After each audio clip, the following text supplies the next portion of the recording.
Here's my recipe for the Metabolism Blaster to make the cayenne a little more palatable. 1 teaspoon cayenne, 1 teaspoon hawthorn, 1 teaspoon coconut oil, and then you can put a little drizzle of honey in there and mix it up until you have a paste with a little bit of sweetness.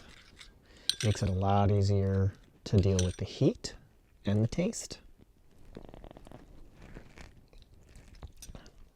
without water. It still feels hot in the mouth, so you still want a chaser, but so much easier to take and get your metabolism blasting.